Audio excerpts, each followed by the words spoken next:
and it's about time that the opposition realise we're on a winner. Kanwaljit Singh Bakshi. Thank you, Mr. Speaker, for the opportunity to speak and participate in this general debate. The previous speaker mentioned about real people, and I would like to acknowledge the real people who are working hard in the dairy shops, working at the liquor shops, working at the petrol stations, and when they talk to me, they tell the real stories. The two things which they do mention from time to time, first is that the safety, they feel insecure in their businesses, and second is the constant drop in the business. They are worried about the economy. They have seen that in past about 8 or 9 months, the sales are going down, and they are really worried about both of the things. The previous speaker also mentioned about some of the other issues being raised to her, that the National Party, some of the National Party members are saying, thank you to this government. I am also talking about a real person, the councillor of South Auckland, Fiso Collins. And what was the promise by the Labour Party before the election? That was there will be no fuel tax. And what we got? From 1st of July, we will have regional fuel tax. And what Councillor Collins said, that it is going to take food off the table from the poor people living in South Auckland.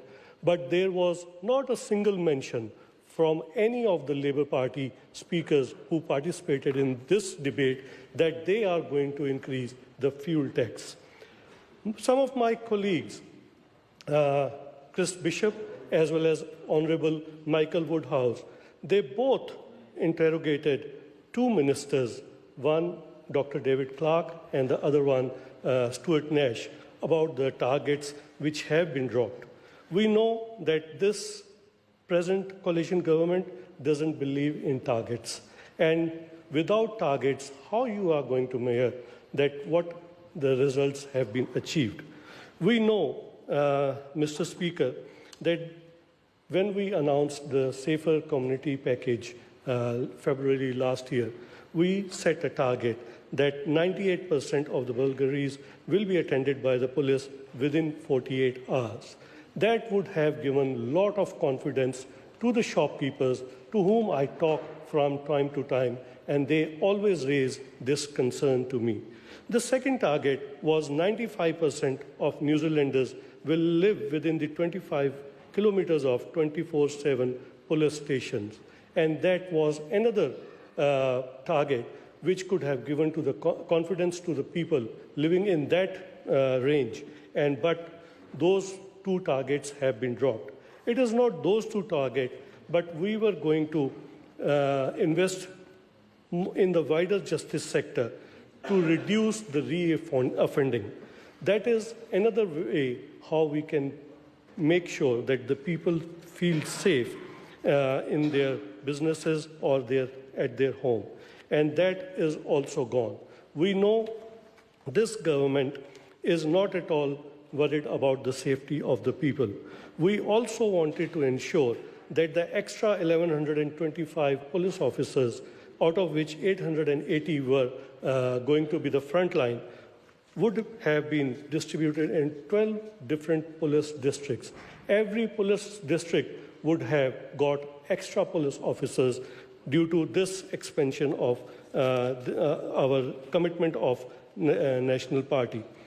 Mr. Speaker, these are the things which really make difference, and we know that the health targets which were set up by us, we were transparent, sharing with the public that how they are performing the DHBs, and that was one of the things which was transparent.